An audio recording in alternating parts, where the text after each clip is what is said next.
मनोज दोपहर से आज अपने पाव बेचने की कोशिश कर रहा था, लेकिन आने जाने वाले लोग उसकी तरफ देख रहे थे, लेकिन कोई भी पाव नहीं खरीद रहा था। आजकल लोगों को पता नहीं क्या हो गया है, क्या खाना पसंद आता है समझ ही नहीं आ रहा। पहले मेरे ये पाव इतनी जल्दी इतनी ज्यादा बिकते थे और आजकल लोग इनकी तरफ देख भी नहीं रहे हैं। तभी मनोज के चेहरे पर मुस्कान आ जाती है। एक औरत अपनी बेटी को लेकर उसके पास पाव खरीदने के लिए आती है। भैया, जरा एक वड़ा पाव तो लगाना, तीखा जरा कम करना, बच्ची के लिए लेना है। नहीं, मुझे ये नहीं खाना। मुझे तो वही खाना है जो कल मैंने आंटी के घर पर खाया था। अरे बेटा, वो यहाँ नहीं मिलेगा। क्या हुआ बहन जी, क्या वड़ा पाव अच्छा नहीं है? अरे नहीं नहीं भैया, ये तो बहुत अच्छा बना है, लेकिन वो क्या है ना, मेरी बेटी मटन कीमा वड़ा पाव मांग रही है। क्या कहा आपने? मटन कीमा वड़ा पाव? क्या ऐसा भी कोई पाव होता है? आप मजाक कर रहे हैं भैया? क्या आपको नहीं पता आजकल मटन कीमा वड़ा पाव कितना ज्यादा फेमस हो रहा है? वो औरत पैसे देकर वहाँ से चली जाती है। मनोज सोच में पड़ जाता है कि जो लोग वड़ा पाव इतने चाव से खाते थे, आज मटन कीमा वड़ा पाव खा रहे हैं। रात को जब वो घर आता है तो उसकी पत्नी उसे परेशान देखकर पूछती है, क्या हुआ? क्या आज भी कमाई नहीं हुई? देख रही हूँ तुम्हारा सारा सामान ऐसे ही वापस आ गया है। तुम्हें पता है मैं कितना बड़ा मूर्ख हूँ। मार्केट में दुकान चलाता हूँ, लेकिन मुझे ये नहीं पता कि आजकल लोगों की पसंद बदल गई है। आजकल कोई ये आलू का पाव खाना पसंद नहीं करता। मैं समझी नहीं, वड़ा पाव में आलू नहीं तो फिर क्या डलता है? मटन कीमा डालता है। आजकल लोगों को ऐसी चीज पसंद आ रही है। मटन कीमा? अरे बाप रे बाप, ये तो बहुत महंगा पड़ जाएगा, और फिर पता नहीं आपसे ऐसा बने या ना बने। कुछ तो सोचना ही पड़ेगा। अब प्रकृति का तो नियम ही है, सब कुछ बदलता रहता है। हमें भी अपने अंदर बदलाव लाना पड़ेगा, अपने वड़ा पाव को भी बदलना पड़ेगा। देख लो जो करना है, लेकिन मुझे फिर भी लगता है ये बहुत महंगा पड़ जाएगा। अरे हाँ, मैं तो बताना ही भूल गई। मकान मालिक आया था, कह रहा था 2 महीने से किराया नहीं दिया है। अगर किराया नहीं देना है तो मकान खाली कर दो। तुमने उसे बताया नहीं कि 2 महीने से इतनी कमाई नहीं हो रही है? हम कोई भागे थोड़े ही जा रहे हैं, दे देंगे किराया। और तुम्हें क्या लगता है मैंने ये नहीं कहा होगा? पिछले महीने भी मैंने यही कहा था, इस महीने भी मैंने यही कहा, लेकिन मकान मालिक ने साफ साफ कह दिया है 15 दिन में अगर हमने किराया नहीं दिया तो हमें मकान खाली करना होगा। कुछ ना कुछ तो करना ही होगा। खाना खाने के बाद मनोज सोने चला जाता है। उसकी पत्नी दोनों बच्चों को सुला रही थी। माँ, मैंने सुना है बाबा मटन कीमा वाला वड़ा पाव बनाएंगे।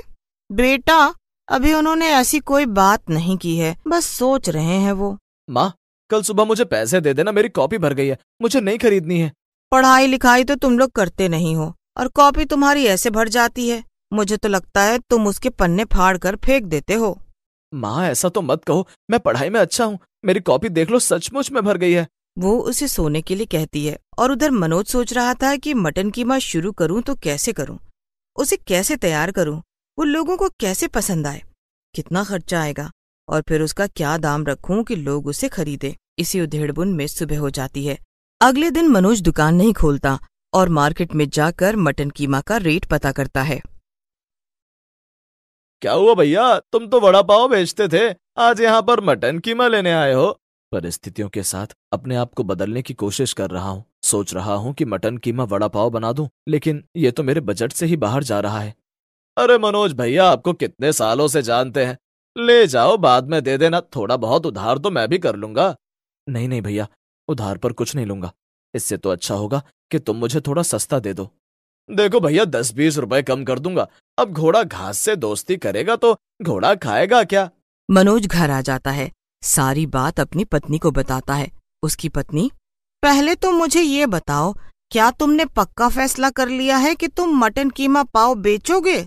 हाँ, मैंने सोच लिया है। मुझे उसे कैसे तैयार करना है। उसे चटपटा बनाऊंगा और इतना बढ़िया बनाकर बेचूंगा कि देख लेना, कुछ ही समय में हमें उसका अच्छा मुनाफा मिलने लगेगा।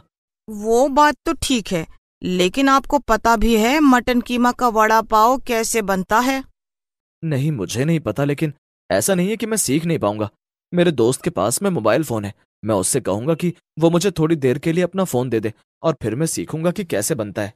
मनोज की पत्नी मनोज का हाथ पकड़ती है और कहती है कि तुम्हारे अंदर लगन है, इसलिए तुम ये काम कर सकते हो। उसके बाद वो अलमारी में से अपनी इकलौती सोने की अंगूठी निकालती है और अपने पति के हाथ पर रखकर कहती है, ये लो, ये तुम्हारे काम आएगी। अरे ये तुम क्या कर रही हो? तुम्हारे पास एक ही तो सोने की अंगूठी है। हाँ, तुम इसे रख लो। घर में सोना चांदी बुरे वक्त के लिए ही होता है। क्या पता भगवान हमें इस काम में ज्यादा बरकत दे दे। अगर ऐसा हुआ तो आप मुझे 2 अंगूठी बनवा देना। लेकिन अभी तो बस इस बारे में सोचो कि हमें कैसे क्या करना है, ताकि हम मकान मालिक का किराया भी चुका पाएं और अपने बच्चों की अच्छे से देखभाल कर पाएं। मनोज अंगूठी को बेच देता है। उसके बाद वो मटन कीमा खरीदता है और दोस्त के मोबाइल फोन पर वो देखता है कि किस तरह से वो मटन कीमा का पाव बना सकता है। धत तेरे की, मैं तो सोच रहा था न जाने ये लोग किस तरह से बनाते होंगे। ये तो बहुत ही सिंपल है, मैं इस काम को आज शाम से ही शुरू करूंगा। फिर वो अपनी पत्नी की मदद से सारा सामान तैयार करता है और आज अपनी दुकान पर वड़ा पाव की जगह मटन कीमा पाव लिखता है। आइए आइए, 50 रुपए का मटन कीमा पाव खाइए। आपने ऐसा मटन कीमा पाव नहीं खाया होगा, जो एक बार खाएगा वो बार बार आएगा। जहाँ रोज वड़ा पाव की दुकान लगती थी, आज वहाँ मटन कीमा पाव को बिकता हुआ देखकर कुछ लोग मनोज के पास जाते हैं। अरे भैया, तुम मटन कीमा पाव बेचने लगे हो? हाँ हाँ भैया, खाकर देखिए, बहुत अच्छा बना है। मुझे तो पूरा यकीन है अच्छा ही बना होगा। आपका वड़ा पाव भी तो अच्छा होता था। लाओ लाओ, एक प्लेट जरा लगाना तो सही। मनोज ने जैसा सीखा था उससे भी और अच्छे तरीके से वो मटन कीमा पाव बनाकर देता है। वहाँ पर खड़े हुए जो लोग थे, जब वो मटन कीमा पाव खाते हैं तो मनोज की खूब तारीफ करने लगते हैं। वाह मनोज भैया, वाह, मजा आ गया। महंगे महंगे होटल और रेस्टोरेंट में भी ऐसा मटन कीमा पाव नहीं मिलता। सच कहा भैया, आजकल बच्चे भी न जाने क्या क्या चीज पसंद करने लगे हैं, पर ये चीज तो आपने बिल्कुल सही दाम पर निकाली है। लाओ 2 पैक कर दो, मैं बच्चों के लिए भी ले जाता हूँ। मनोज मन ही मन बड़ा खुश होता है। वो जल्दी से मटन कीमा पाव बनाकर देता है। तभी उसके दिमाग में ख्याल आता है। उसकी दुकान से थोड़ा सा आगे ही एक जिम था। वो जानता था कि वहाँ के लोग बढ़िया पौष्टिक खाने की तलाश में रहते हैं, इसीलिए वो घर आता है और अपनी पत्नी से कहता है कि मैं कुछ ऐसा बनाता हूँ कि मेरा मटन कीमा पाव फटाफट बिक जाए। हाँ, तुम ऐसा सोच सकते हो, और वैसे भी आज तो कम से कम इतनी कमाई तो हुई है कि हमें आस हो गई है कि हाँ, यह काम चल सकता है। आज मनोज खुश था, इसलिए उसे नींद भी जल्दी आ गई। अगले दिन सुबह उठकर उसने बहुत सारी सब्जियां भी खरीदी और मटन कीमा पाव लेकर वो अपनी दुकान पर पहुंच गया। आज उसने अपनी मटन कीमा पाव में सब्जियां भी लगाई और उसका सोचना बिल्कुल सही निकला। आज शाम तक उसकी दुकान पर काफी भीड़ हो गई थी। जो लोग महंगे महंगे रेस्टोरेंट और होटल में बर्गर खाते थे, आज वो मनोज की दुकान पर से मटन कीमा पाव खरीद रहे थे, और वो भी अपनी जेब को ज्यादा ढीला किए बिना। ये सही हुआ, जिम से निकलने के बाद बड़ी तेज भूख लगती है। मैं तो बस यहीं से एक मटन कीमा पाव खरीद लूंगा, मेरी तो डाइट पूरी हो जाएगी। सही कहा तुमने, और मुझे तो अपनी डाइट खुद ही बनानी पड़ती थी। ये झंझट भी खत्म हुआ। लो भैया, एक एक मटन कीमा पाव लगा दो। अभी लगाता हूँ भैया जी। एक बार खाओगे तो बार बार खाओगे। मैं बिल्कुल ताजा मटन कीमा लेकर आता हूँ और फिर उसे देखो कितने अच्छे तरीके से बनाता हूँ। और फिर धीरे धीरे मनोज का मटन कीमा पाव फेमस होने लगा। यहाँ तक कि एक रेस्टोरेंट के मालिक ने आकर मनोज से बात की। आजकल तुम्हारा मटन कीमा बड़ा फेमस हो रहा है। मैंने देखा कुछ लोग तुम्हारे यहाँ से वीडियो बनाते हैं और उसे यूट्यूब और इंस्टा पर डालते हैं। वहीं पर ही मैंने देखा तुम्हारे लिए फायदे का सौदा है। तुम मुझे रोज के 100 मटन कीमा पाव दो, मैं तुम्हें उसके अच्छे पैसे दूंगा। लेकिन इससे आपको क्या फायदा होगा? देखो मनोज, आजकल ऐसे ही व्यापार होता है। मेरे पास ऐसे कारीगर नहीं है जो तुम्हारे जैसे मटन कीमा बना सके, और मुझे अपने रेस्टोरेंट भी चलाना है, तुमने अपनी दुकान भी चलानी है, तो फिर ये सौदा घाटे का नहीं है। तुम्हें भी तो रोज का पैसा मिलेगा। मनोज को उस आदमी की बात सही लगती है और वो उसके साथ काम करने लगता है। अपनी दुकान से जितने भी वो मटन कीमा पाव भेजता, उसके तो पैसे मिलते ही मिलते, साथ में वो अपनी दुकान पर भी अब अच्छी खासी कमाई करने लगा था। 15 दिन बाद ही वो अपनी पत्नी को पैसे देते हुए कहता है, ये लो भाग्यवान, आज मकान मालिक आए तो उसे किराया दे देना और कह देना थोड़ा बहुत जो बचा है वो अगले 15 दिन में एडवांस किराए के साथ दे दूंगा। बहुत अच्छा हुआ जी, आपने सही समय पर सही फैसला लिया है। पर एक बात मत भूल जाना, आपने मुझसे वादा किया था कि मेरे को एक अंगूठी के बदले 2 अंगूठी मिलेगी। हाँ। ये सुनकर मनोज हंस पड़ता है और वो अपनी पत्नी से कहता है कि वो उससे वादा करता है कि उसे जरूर 2 अंगूठियां दिलाएगा। और उसके बाद मनोज अपना बहुत अच्छा व्यापार चलाता है और धीरे धीरे उसकी आर्थिक तंगी खत्म हो जाती है। कुसुम जी, हमें आपकी बेटी तो बहुत ही पसंद आई। आपने अपनी बेटी को बहुत ही अच्छे संस्कार दिए हैं। हमारी तरफ से तो ये रिश्ता पक्का है। अगर आपकी भी हाँ है तो हम पंडित जी से शादी का मुहूर्त तय करवा लेते हैं। बहन जी, हम दोनों बेटियों की शादी एक साथ ही करना चाहते हैं, इसीलिए हमें थोड़ा समय दीजिए। हमारी छोटी बेटी रीना के लिए अच्छा लड़का मिलते ही हम दोनों बेटियों की शादी एक साथ कर देंगे। अगर ऐसी बात है तो हम इंतजार कर लेंगे। आप आराम से अपनी छोटी बेटी के लिए रिश्ता ढूंढ लीजिए। कुछ ही दिनों में मोहन की छोटी बेटी के लिए एक बहुत ही अमीर घराने से रिश्ता आता है। भाई साहब, मेरे बेटे ने आपके एक रिश्तेदार की शादी में आपकी छोटी बेटी को देखा था। मेरे बेटे को आपकी बेटी बहुत ही पसंद आई, इसलिए हम चाहते हैं कि आप अपनी बेटी का रिश्ता हमारे घर में ही तय करें। मेरे लिए मेरे बेटे की खुशी से ज्यादा और कुछ भी नहीं है। इतने अमीर घराने से आए रिश्ते को देखकर रीना तुरंत ही अपने पिता को उस रिश्ते के लिए हाँ कर देती है। रीना की हाँ सुनकर मोहन भी बड़े घराने में उसकी शादी करने के लिए राजी हो जाता है। वर्षा दीदी, मेरी तो किस्मत ही खुल गई। इतने अमीर घराने में मेरा रिश्ता तय हुआ है कि मुझे तो वहाँ कोई काम करने की भी जरूरत नहीं पड़ेगी। अगर आपने भी मेरी तरह बीए कर ली होती तो आज आपकी शादी भी एक अमीर घराने में तय हो जाती, लेकिन आप ठहरी 5वीं पास। खैर छोड़िए, अब जैसी जिसकी किस्मत। कुछ ही दिनों में उनकी बड़ी बेटी वर्षा की शादी एक गरीब घर में और छोटी बेटी रीना की शादी एक अमीर घर में हो जाती है, जिसके बाद दोनों बहनों का अपने अपने ससुराल में गृह प्रवेश होता है। आओ वर्षा बेटा, अपने दाहिने पैर से इस कलश को ठोकर मारकर आगे बढ़ो। अब सुषमा अपने दाहिने पैर से कलश को ठोकर मारती है कि तभी उसकी ननंद अंदर से अपने हाथों में आरती की थाली लिए हुए आती है। एक मिनट भाभी, अभी आप अंदर नहीं आ सकती। पहले मुझे आपके स्वागत की आरती तो करने दीजिए। मेरे भैया और भाभी को किसी की नजर ना लगे। अब रिंकी बड़े ही प्यार से अपने भैया और भाभी के स्वागत के लिए आरती करती है और वर्षा को बड़े ही प्यार से अपने हाथों से बनाई हुई मिठाई खिलाती है। पता है भाभी, ये मिठाई मैंने खास आपके लिए अपने हाथों से बनाई है। बताइए तो कैसी लगी? बहुत अच्छी है। अरे, अब तू बोलती ही रहेगी या इन दोनों को अंदर भी आने देगी?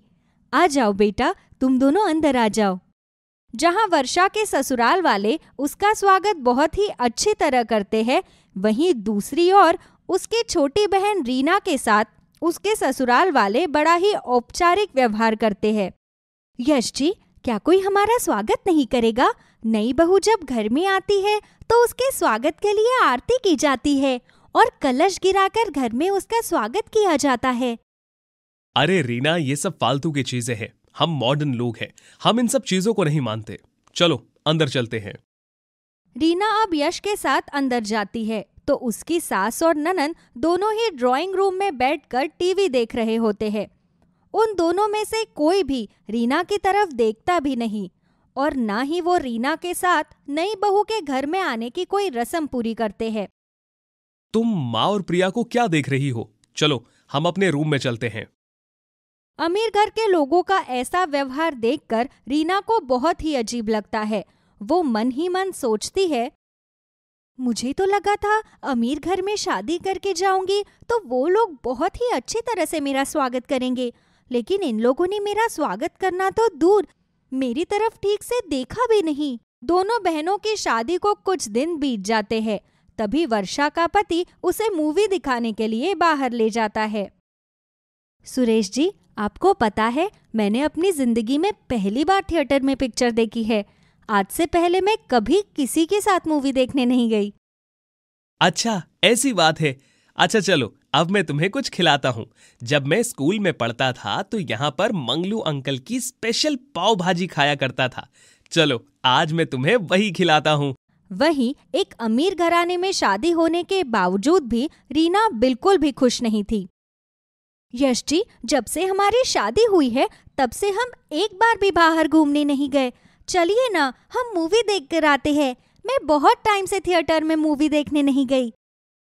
देखो यार, मुझे मूवी वगैरह देखना बिल्कुल भी पसंद नहीं है, और ना मेरे पास इतना टाइम है कि मैं तुम्हारे साथ थिएटर में बैठकर 3 घंटे तक मूवी देखूं। तुम्हें मूवी देखने का इतना ही मन है तो अकेली चली जाओ, मेरे पास इन सब फालतू चीजों के लिए वक्त नहीं है। ये लो पैसे। यश अपने जेब से पैसे निकालकर रीना पर फेंक देता है। अपने पति का ऐसा बर्ताव देखकर रीना के मन को बहुत ठेस पहुंचती है। अब मिल गए ना पैसे तो जाओ और जो करना है करो, बस मुझे डिस्टर्ब मत करो।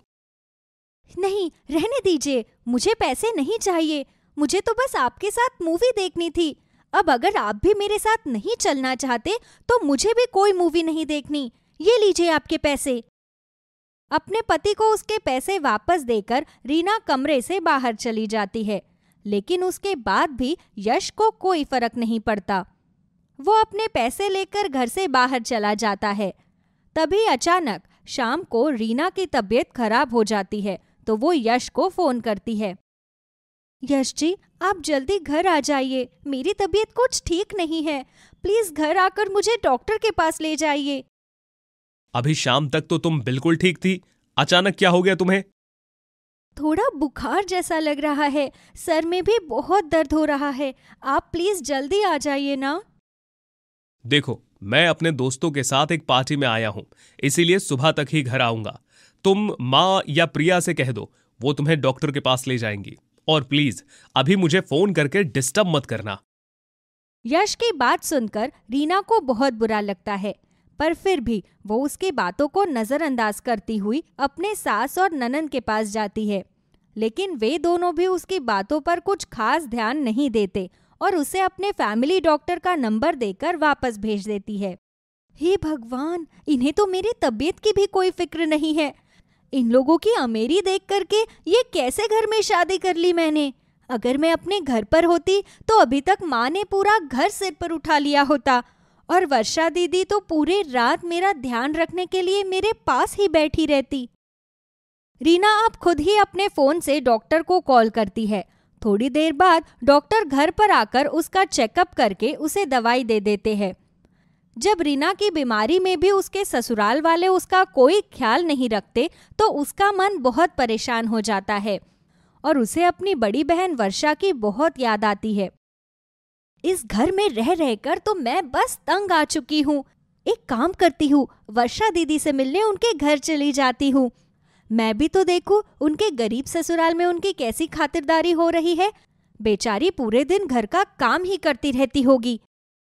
रीना वर्षा से मिलने उसके ससुराल जाती है तो देखती है कि उसकी ननंद रिंकी घर की साफ सफाई कर रही है और उसकी सास चूल्हे पर सबके लिए खाना बना रही है। अरे रीना बेटा, तुम कब आई? हमारा तो ध्यान ही नहीं गया। आओ आओ, अंदर आकर बैठो। दीदी घर पर नहीं है क्या? नहीं नहीं, भाभी अपने कमरे में आराम कर रही है। उनकी तबीयत ठीक नहीं थी तो इसलिए उन्हें दवाई देकर सुला दिया। बाहर सबकी आवाज सुनकर वर्षा की नींद टूट जाती है। वो जैसे ही बाहर आकर देखती है तो बाहर रीना को देखकर बहुत ही खुश हो जाती है। अरे रीना, तू कब आई? और माँ जी, आप ये क्या कर रही है? मैंने आपसे कहा तो था कि मैं उठकर अपने आप खाना बना लूंगी। और रिंकी, मैंने तुझे मना किया था ना कि तू कोई काम मत करना, लेकिन उसके बाद भी तूने सारा घर साफ कर दिया। भाभी, आपका बस चले तो आप मुझे और माँ को कुछ करने ही ना दो। आपकी तबीयत अभी खराब है तो कम से कम अभी तो हमें कुछ काम करने दीजिए। हाँ, और ये ले, जल्दी से ये काढ़ा पी ले। डॉक्टर ने बोला था कि दिन में 2 बार काढ़ा पीना है। अब तक एक भी बार नहीं पिया तूने। वर्षा के बीमार होने पर उसकी सास और ननंद उसका खूब ख्याल रखती है, जिसे देखकर रीना को अपने ही दिन याद आ जाते हैं कि जब उसकी तबीयत खराब थी तो उसके ससुराल वालों ने उसका जरा सा भी ध्यान नहीं रखा था। उन बातों को सोचकर रीना की आंखों में आंसू आ जाते हैं और वो अपने आंसुओं को पोंछने लगती है। अरे रीना, तुम रो क्यों रही हो? भाभी, लगता है आप बीमार हो, इसलिए आपकी बहन को आपकी चिंता हो रही है। पागल कहीं की, सच बता, क्यों रो रही है? कुछ नहीं दीदी, बस आप सब में इतना प्यार देखकर मेरी आंखों में आंसू आ गए। आपको पता है, जब कुछ दिन पहले मेरी तबीयत खराब हुई थी तो मेरे ससुराल वालों ने मुझे कभी 1 कप चाय तक बनाकर नहीं दी। यहाँ तक कि मैंने डॉक्टर को भी खुद ही कॉल करके घर पर बुलाया। मुझे लगता था कि अमीर घर में शादी करके जाऊंगी तो वहाँ बहुत खुश रहूंगी, लेकिन यहाँ आने के बाद मुझे समझ आया कि असली खुशी पैसों से नहीं बल्कि उस प्यार से मिलती है जो आपका परिवार आपसे करता है। इतना कहकर रीना फूट फूट कर रोने लगती है, जिसे देखकर वर्षा और उसके ससुराल वालों को भी रीना के लिए बहुत बुरा लगता है। तब वर्षा रीना के ससुराल वालों को समझाने उसके साथ उसके ससुराल जाती है। वर्षा की बातों को सुनकर रीना के ससुराल वाले बहुत शर्मिंदा होते हैं और यश को भी अपनी गलती का एहसास होता है। मुझे माफ कर दो रीना, मैं आज के बाद फिर कभी तुम्हारे साथ ऐसा बिहेव नहीं करूंगा। मैंने बचपन से अपने घर में जो देखा वही सीखा। हम लोगों की सोसाइटी ही ऐसी है जहां किसी को किसी से कोई मतलब नहीं होता। लेकिन इस बीच में यही भूल गया कि तुम पराई नहीं बल्कि मेरी पत्नी हो। I am so sorry Reena. Yash की बातें सुनकर रीना की सास और ननंद भी अपने बुरे बर्ताव के लिए उससे माफी मांगती है, जिसके बाद वर्षा की तरह ही रीना भी अपने ससुराल में खुशी खुशी रहने लगती है। उसे ये बात अच्छी तरह समझ आ जाती है कि इंसान की असली खुशी पैसों से नहीं बल्कि प्यार करने वाले परिवार से होती है। सुबह का सूरज निकलते ही आरती की माँ अपना ठेला उठाकर बाहर की तरफ जाने लगती है, पर तभी आरती अपनी माँ को बाहर जाते देख लेती है और वो अपनी माँ को रोकते हुए उससे कहती है, माँ, आज तुम सुबह ही जा रही हो चिली पटाटो का ठेला लेकर? तुम तो चिली पटाटो शाम को बेचती हो ना, फिर सुबह सुबह तुम कहाँ जा रही हो? अरे सुबह चिली पटाटो कौन खाता है? हाँ बेटा, पर अभी त्योहारों का सीजन है। एक त्योहार खत्म नहीं होता कि दूसरा शुरू हो जाता है। यही तो मेरी कमाई का सही समय है और मैं नहीं चाहती कि मेरी कमाई कम हो। इसलिए अपनी दोनों बेटियों का सपना पूरा करने के लिए अब मैं सिर्फ रात में काम नहीं करूंगी बल्कि दिन में भी चिली पोटैटो बनाकर बेचा करूंगी। माँ, पापा के जाने के बाद आपने हम दोनों बहनों को पढ़ाया लिखाया और बड़ा किया और आज आप इतनी मेहनत कर रही है ताकि हम कॉलेज पास आउट करके कोई अच्छी जॉब कर सके। माँ, हम एक दिन आपका नाम रोशन करेंगे और देखना आपको भी हम पर गर्व होगा। गर्व तो मुझे अब भी है तुम दोनों पर। तुम दोनों ने कभी ऐसा कुछ नहीं किया जिससे मेरा सर शर्म से झुक सके, बल्कि तुम दोनों हमेशा मुझे खुश करने के लिए कुछ ना कुछ करती ही रहती हो। अच्छा, अब मैं चलती हूँ। नेहा और आरती की माँ अपनी बेटियों से बातें करके अपना चिली पोटैटो का ठेला लेकर रोड पर जाती है और खड़ी होकर चिली पोटैटो बेचती है। मात्र 50 रुपए प्लेट। इससे सस्ता चिली पोटैटो शायद ही कहीं मिलेगा, इसलिए समय न गवाओ और दौड़ते हुए आओ। हमेशा की तरह आज भी आरती और नेहा की माँ रोड पर आकर अपनी जगह पर खड़ी होकर चिली पोटैटो बेचती है और उसकी आवाज़ सुनकर उसके सभी ग्राहक दौड़ते हुए उसके पास आते हैं। पर तभी अचानक वहाँ कुछ पुलिस वाले हाथों में डंडा लेकर आ जाते हैं।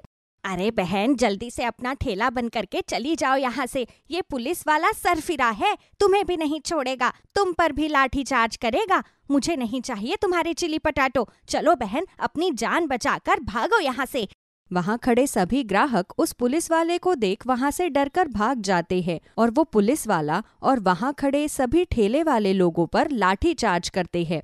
भागो यहाँ से, ये जगह पूरी खाली चाहिए मुझे। 2 दिन में मंत्री साहब की गाड़ी गुजरेगी और तुम 2 टके के ठेले वाले थोड़ी सी रोड खाली देखते नहीं कि अपना ठेला लेकर खड़े हो जाते हो।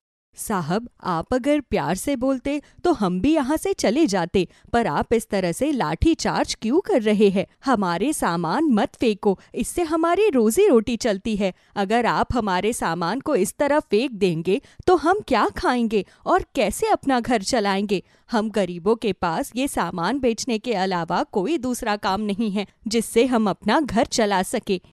तो तुम मुझसे जुबान लड़ा रही है? अरे तुम लोग लातों के भूत हो, बातों से मानने वाले नहीं हो, इसीलिए तुम्हें नोटिस नहीं सीधा लाठी दे रहा हूँ। साहब मत मारो, मैं जा रही हूँ यहाँ से। क्योंकि नेहा और आरती की माँ ने आवाज उठाई थी, इसलिए पुलिस वाले उसे इतना मारते हैं कि बेचारी आरती और नेहा की माँ के दोनों पैर टूट जाते हैं। अब आस पड़ोस के लोग उसे सहारा देकर अस्पताल ले जाते हैं और कुछ देर बाद जब आरती और नेहा को पता चलता है तो वो दोनों रोती भागती अपनी माँ के पास आती है। माँ, तुम्हारे साथ ये सब किसने किया? हमें बताओ, हम उसे छोड़ेंगे नहीं, हम उसे उसके किए की सजा जरूर देंगे। बेटा, तू पूरी दुनिया से लड़ सकती है पर नेता और पुलिस से नहीं। ये सब किया उन पुलिस वालों का है। उन्होंने हम मासूम लोगों पर लाठी चार्ज किया बिना ये देखे कि वहाँ बच्चे, बूढ़े और आदमी, हर प्रकार के मनुष्य खड़े हैं। बेटा, तुम बदला लेने के बारे में मत सोचो, क्योंकि मुझे तो सोच सोच के फिक्र तुम दोनों की हो रही है और मुझे इस बात की चिंता हो रही है कि मैं घर कैसे चलाऊंगी, तुम्हारे आगे की पढ़ाई कैसे होगी। इसी साल तो तुमने कॉलेज में अपना एडमिशन लिया था। मेरा और मेरी बेटियों का सपना कहीं अधूरा ना रह जाए। माँ, पढ़ाई कहीं भागी नहीं जा रही। हम अपनी पढ़ाई 2 साल बाद भी कर सकते हैं। पढ़ाई की कोई उम्र नहीं होती। तुम घर चलो। और रही घर संभालने की बात, तो तुमने हमें इस काबिल बनाया है कि हम अपना घर संभाल सके। इसलिए अब तुम चिंता मत करो और बेफिक्र हो जाओ। भगवान का शुक्र है कि मुझे तुम जैसी होशियार बेटियां मिली है। अगर मुझे तुम्हारे बाप जैसा बेटा मिलता तो शायद वो भी मुझे बुढ़ापे में लात मार के भगा देता, जैसे 2 बेटी होने पर भी तुम्हारे पापा मुझे छोड़कर चले गए। बेटा, तेरी माँ लंगड़ी हो गई है। पता नहीं अब मेरे पैर कब ठीक होंगे भी या नहीं। माँ, आप ऐसा क्यों कह रही है? प्लीज ऐसा मत कहिए ना। हम है ना, आप इतना मत सोचिए और घर चलिए। अब आरती और नेहा अपनी माँ को अस्पताल से घर ले जाती है, जहाँ वो दोनों उसकी खूब सेवा करती है और कुछ दिनों बाद अपने ठेले को फिर से रिपेयर करती है, उसकी सफाई करती है और घर में बैठकर दोनों बहनें अपनी माँ से पूछकर चिली पोटैटो बनाती है। नेहा, आरती, मेरे पैर तो टूट गए हैं, मैं चिली पोटैटो नहीं बेच सकती। फिर तुम दोनों बहनों ने इतने सारे चिली पोटैटो मुझसे पूछकर क्यों बनाए? माँ, आप चिली पोटैटो नहीं बेच सकती, पर हम तो बेच सकते हैं ना। हमारे पैर बिल्कुल सही है और अब समय आ गया है कि हम आपका सहारा बने। पर बेटा, तुम्हें अपना और मेरा सपना पूरा करना है और मेरा सपना तुम दोनों बहनों को चिली पोटैटो बेचते देखना नहीं है।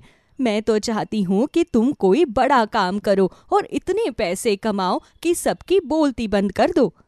माँ, कोई काम छोटा या बड़ा नहीं होता और अपना काम बस अपना होता है। और वैसे भी इतनी पढ़ाई करके मुझे इतना तो समझ आ गया है कि नौकरी से हम कभी भी अपने सपने पूरे नहीं कर सकते। नौकरी करके हम सिर्फ अपनी ज़रूरतें पूरी कर सकते हैं। इसलिए मैं और आरती आपके इस चिली पोटैटो के छोटे से बिजनेस को आगे बढ़ाना चाहती है। आप बस हमें आशीर्वाद दो ताकि हम इस काम में सफल हो सके। नेहा और आरती अपनी माँ का आशीर्वाद लेकर बाहर रोड पर चिली पोटैटो बेचने के लिए चली जाती है और इस बार 1 हफ्ते बाद दोनों बहन कोर्ट से लाइसेंस लेकर आती है और रोड पर अपना चिली पोटैटो बेचने लगती है।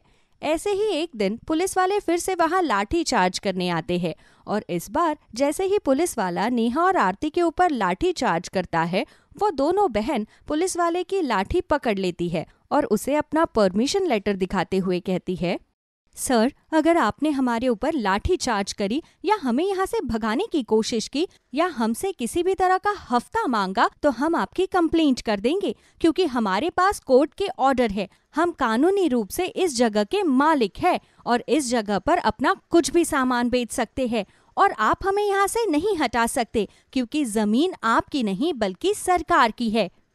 बेटा, तुमने बिल्कुल सही जवाब दिया इन कमबख्त पुलिस वालों को।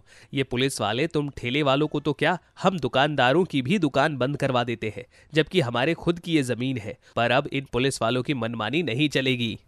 अंकल जी, आप फिक्र मत कीजिए। आज तो हम दोनों बहन यहाँ ठेले पर चिली पोटैटो बेच रहे हैं, पर बहुत जल्द वो दिन भी आएगा जब हम दोनों बहन इसकी पुलिस चौकी के बाहर ही अपना चिली पोटैटो का बिजनेस शुरू करेंगे और इसी पुलिस वाले के यार दोस्त और ये खुद हमारी दुकान पर आकर पूरे दिन बैठकर चिली पोटैटो खाकर जाएगा।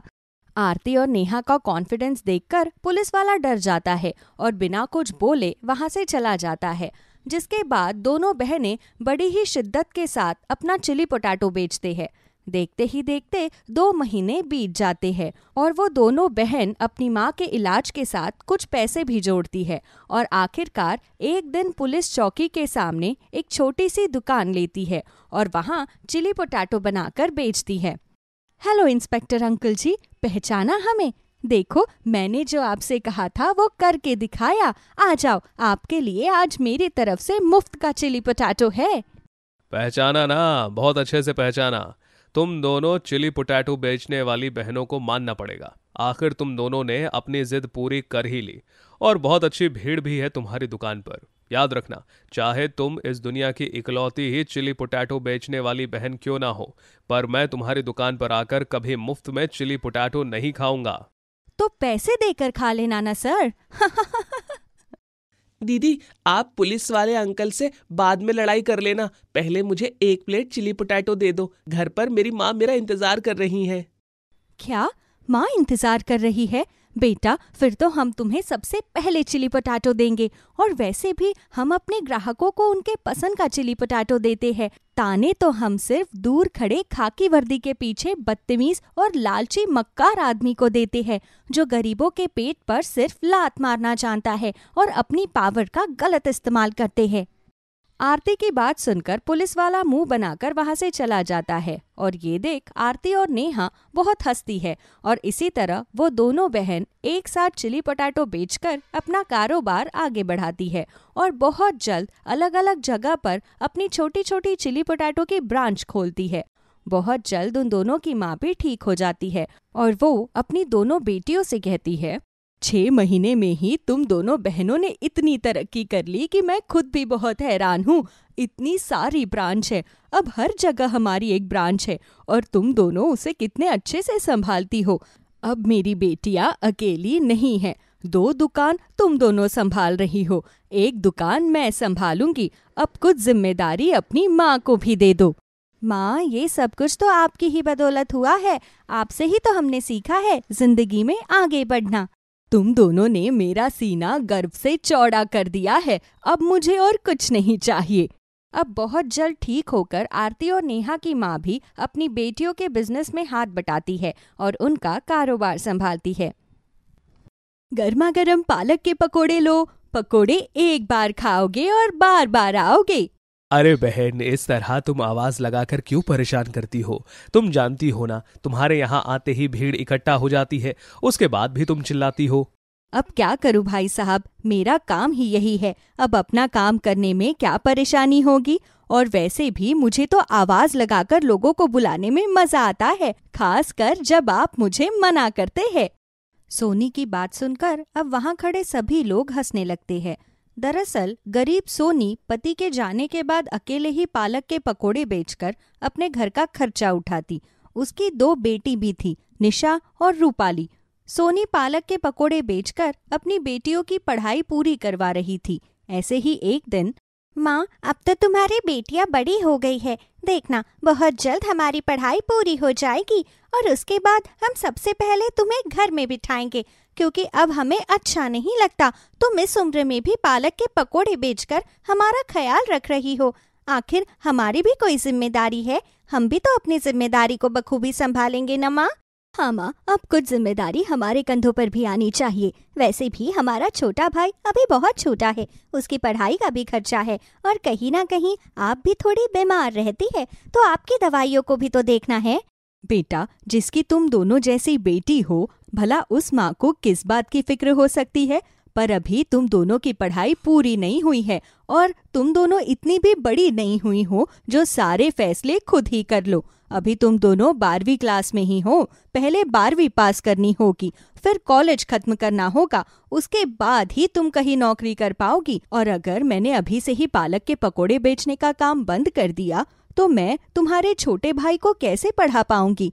सही कह रही हो माँ, वैसे भी हमारे छोटे भाई विवेक के सपने बहुत बड़े बड़े हैं और उसके सपने पूरे करने के लिए तो हम तीनों को कमाना पड़ेगा। अब जब हम तीनों कमाएंगे तभी तो हमारे छोटे भाई के सपने पूरे होंगे। क्यों, मैं सही कह रही हूँ ना? दीदी, अभी आप दोनों माँ के साथ कमाओ, फिर मैं बड़ा होकर अकेले कमाऊंगा। उसके बाद देखना, मैं आप में से किसी को भी बाहर जाकर कमाने नहीं दूंगा, अकेले सब कुछ संभाल लूंगा। चुप कर नटखट कहीं का, अब जल्दी से तैयार हो जा। आज तेरा पेपर है ना, पेपर देने जाना है या नहीं? अगर पेपर छूट गया तो 6th क्लास दोबारा से पढ़नी पड़ेगी। नहीं दीदी, मैं हमेशा फर्स्ट आता हूँ, मुझे फेल नहीं होना। मैं अभी जा रहा हूँ तैयार होने। अच्छा बेटा, तुम दोनों आज घर में हो ना? तुम्हारे तो पेपर है नहीं, तो तुम दोनों घर में साफ सफाई कर लेना। विवेक को ध्यान से स्कूल छोड़कर आ जाना। मैं अपना पालक के पकोड़े का ठेला लेकर जा रही हूँ। सोनी अपने घर की जिम्मेदारी अपनी दोनों बेटियों के ऊपर छोड़कर बाहर पालक के पकोड़े बेचने के लिए जाती है। जैसे ही सोनी अपना ठेला लेकर बाजार में खड़ी होती है, उसके पास भीड़ जमा हो जाती है और सभी उससे सवाल करते हैं। अरे बहन, आज ठेला लगाने में इतना समय लगा दिया, अब जल्दी से मेरे 500 रुपए के पालक के पकोड़े पैक करो। जानती हो ना, मुझे ये पालक के पकोड़े अपने रेस्टोरेंट में रखने होते हैं। मेरे रेस्टोरेंट में आ रहे सभी ग्राहकों को तुम्हारे हाथों के पालक के पकोड़े बहुत पसंद है। हाँ बहन, मैं बहुत अच्छे से जानती हूँ, कोई मेरे पालक के पकोड़े ले या ना ले, तुम हर रोज 500 रुपए के पालक के पकोड़े लेती हो। रुको, मैं अभी तुम्हें तुम्हारे पालक के पकोड़े देती हूँ। अरे बहन जी, मेरे लिए भी 20 के पालक पकोड़े लगा देना। मैंने अभी अभी चाय पी ली है, वरना मेरी चाय ठंडी हो जाएगी। वैसे भी पकोड़े खाने के मजे तो चाय के साथ ही है। सही कहा भैया आपने, आप फिक्र मत करो, आपकी चाय ठंडी नहीं होने दूंगी। उससे पहले मेरे गर्मा गर्म पकोड़े आपके पास आ जाएंगे। सोनी अपने सभी ग्राहकों से बात करते करते उन्हें उनके पकोड़े देती है और पूरे दिन इसी तरह अकेले पालक के पकोड़े बनाती और बेचती और शाम को अपना ठेला लेकर घर की ओर निकलती। पर तभी अचानक से एक ट्रक जिसका ब्रेक फेल हो जाता है, वो सोनी को टक्कर मार के चला जाता है और सोनी उसी वक्त अपना दम तोड़ देती है। और ये खबर जब सोनी के तीनों बच्चों के पास पहुंचती है तो उन तीनों के ऊपर दुखों का पहाड़ टूट जाता है। दीदी, माँ तो हमारा साथ छोड़कर चली गई, अब हमारे सपने पूरे कैसे होंगे? हाँ दीदी, बिना माँ के हम क्या करेंगे? हमारी पढ़ाई कैसे पूरी होगी? हम अपनी माँ का सपना कैसे पूरा करेंगे? और बिना माँ के हम अपना गुजारा कैसे करेंगे? ये दुनिया हमें जीने नहीं देंगी। पहले पापा हमें छोड़कर चले गए और अब माँ। रूपाली, हमें हिम्मत नहीं हारना है। हमारे ऊपर अब विवेक की भी जिम्मेदारी है। और भूलो मत, पापा के जाने के बाद माँ ने कैसे हम तीनों की परवरिश अकेली करी है और हमारे ऊपर तो सिर्फ विवेक की जिम्मेदारी है। हमें माँ से कुछ सीखना चाहिए। निशा अपने साथ अपनी बहन और भाई को भी संभालती है। अब इसी तरह एक हफ्ता बीत जाता है और धीरे धीरे घर के पैसे और राशन खत्म होने लगते हैं। दीदी, घर का राशन भी खत्म होने पर आ गया है और अब तो हमारे पास पैसे भी नहीं है। अब हम क्या करें? रूपाली, तुम फिक्र मत करो, मैं कल नौकरी ढूंढने के लिए जा रही हूँ। दीदी, अगर तुम नौकरी करोगी तो फिर पढ़ाई कैसे करोगी? विवेक, अगर मैं नौकरी नहीं करूंगी तो ये घर कैसे चला पाऊंगी? अब माँ हमारे साथ नहीं है, हम में से किसी एक को तो अपनी पढ़ाई छोड़नी ही पड़ेगी ना। नहीं दीदी, तुम अकेली कुछ नहीं करोगी। अब हम दोनों बहन मिलकर अपने भाई के सपने को पूरा करेंगे। क्या हुआ अगर हम अपने सपने को पूरा नहीं कर सकते तो? हम अपने भाई के सपने को जरूर पूरा करेंगे। मैं भी तुम्हारे साथ कल नौकरी ढूंढने जाऊंगी। जैसे जैसे रूपाली और निशा के ऊपर मुसीबत का पहाड़ टूटता जाता है, वो दोनों बहनें और मजबूत होती जाती। अब अगले दिन दोनों बहन नौकरी की तलाश में जाती है, पर क्योंकि अब तक उन्होंने 12वीं भी पास नहीं की थी, इसलिए उन्हें कहीं नौकरी नहीं मिलती और दोनों बहन हताश होकर घर आने लगती है। तभी रास्ते में उसे कुछ ठेले नजर आते हैं, जिसे देख उन दोनों बहनों को अपनी माँ की याद आती है। दीदी, तुम्हें याद है ना, माँ भी इसी जगह पर अपने पालक के पकोड़े बेचा करती थी। माँ सब कुछ कितनी आसानी से कर लेती थी। सही कहा रूपाली तूने, देखा हमारी माँ की जगह आज भी खाली है। रूपाली, मैं सोच रही हूँ कि हमें कहीं नौकरी नहीं मिल रही, तो क्यों ना हम अपनी माँ की तरह उन्हीं की जगह पर उन्हीं की रेडी लेकर पालक के पकोड़े बेचे। हमें माँ की एक यही रेसिपी तो उनकी तरह बनानी आती है। पर दीदी, तुम्हें तो पसंद नहीं था ना, फिर तुम कैसे पालक के पकोड़े बेचोगी? रूपाली, कुछ चीज पसंद की नहीं, जरूरत के हिसाब से की जाती है और मुझे माँ पर पूरा यकीन है। हम जब माँ की तरह उनके जगह पर खड़े होकर पालक के पकोड़े बेचेंगे तो हम माँ की तरह ही अच्छे पैसे कमाएंगे। और अब तो हमें सिर्फ विवेक का खर्चा निकालना है, हम उसका सपना पूरा कर पाएंगे। हाँ दीदी, तुम सही कह रही हो, कोई भी काम छोटा या बड़ा नहीं होता। हम भी कल ही से अपने पालक के पकोड़े बेचना शुरू करेंगे। दीदी, मेरे पास कुछ पैसे रखे हैं, इस समय पर पालक बहुत सस्ते मिलते हैं। चलो घर चलते हुए पालक खरीद लेते हैं, और बेसन तो घर पर रखा ही हुआ है। हम कल ही से अपना पालक पकोड़े का बिजनेस शुरू कर देंगे। नौकरी न मिलने की वजह से दोनों बहनें निराश होकर पालक लेते हुए घर जाती है और अगली सुबह विवेक को स्कूल भेजकर अपनी माँ का ठेला साफ करती है और ठेला लेकर बाजार जाती है और अपनी ही माँ की जगह पर खड़े होकर पालक पकोड़े बेचती है और ग्राहकों को आवाज लगाकर अपने पास बुलाती है। आओ आओ, सोनी के मशहूर पालक के पकोड़े आ गए हैं आपके अपने गांव में फिर से। रेट वही, स्वाद वही, बस इंसान अलग है। अरे तुम दोनों तो सोनी की बेटी हो ना? वैसे तुम्हारी माँ के हाथों में जादू था, उनसे बेहतर पालक का पकोड़ा कोई नहीं बना सकता। जरा एक पालक का पकोड़ा टेस्ट तो करवाओ, अगर मुझे अच्छा लगा तो जैसे मैं तुम्हारी माँ से हर रोज 500 रुपए का पालक का पकोड़ा ले जाती थी, वैसे ही मैं तुमसे भी ले जाऊंगी। हाँ आंटी जी, क्यों नहीं, आपको स्वाद में कोई कॉम्प्रोमाइज नहीं करना पड़ेगा। हम दोनों बहन भी सोने की बेटी है। पालक के पकोड़े हमने बिल्कुल वैसे ही बनाए हैं जैसे हमारी माँ बनाती थी। निशा और रूपाली जल्दी जल्दी पालक के पकोड़े निकालकर उस औरत को खाने के लिए देती है और वो औरत उन पालक के पकोड़ों को खाकर उन दोनों ही बहनों की खूब तारीफ करती है। मानना पड़ेगा, स्वाद के साथ कोई छेड़छाड़ नहीं करी तुम दोनों बहनों ने। इन पकोड़ों को खाकर तो ऐसा लग रहा है जैसे कि मैं सोनी बहन के हाथ के पकोड़े खा रही हूँ। बेटा, मैं हर रोज तुम्हारी माँ से 500 रुपए के पकोड़े लेती थी, पर जब से तुम्हारी माँ गई मैंने पालक के पकोड़े बेचना ही बंद कर दिया।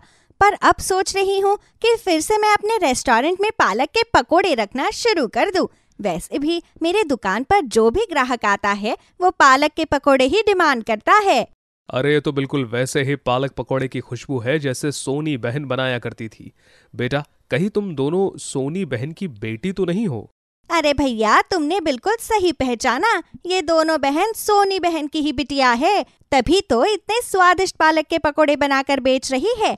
बेटा, तुम दोनों ने बिल्कुल सही बिजनेस खोला है। देखना, तुम दोनों बहन पालक के पकोड़े बेचकर अपनी माँ से भी आगे निकल जाओगी। हाँ आंटी जी, जिस तरह से हमारे पास ग्राहकों की भीड़ जमा हो रही है, अब हमें भी विश्वास हो चला है कि माँ कोई दूसरा काम क्यों नहीं करना चाहती थी। अब तो हम भी अपने इस पालक के पकोड़े के बिजनेस को ही आगे बढ़ाएंगे, ये सोच लिया है हमने। इस तरह वो औरत उन दोनों बहनों से 500 रुपए के पालक के पकोड़े लेकर जाती है और दोबारा ठेला चालू करते ही सोनी के सारे ग्राहक, साथ ही साथ और भी कुछ नए ग्राहक उन दोनों बहनों से जुड़ जाते हैं और उनसे उनके पालक पकोड़े खरीदने लगते हैं और दोनों बहनें बस पालक पकोड़े बेचकर पैसे कमाती है और अपने भाई को खूब पढ़ाती लिखाती है और उसका सपना पूरा करती है।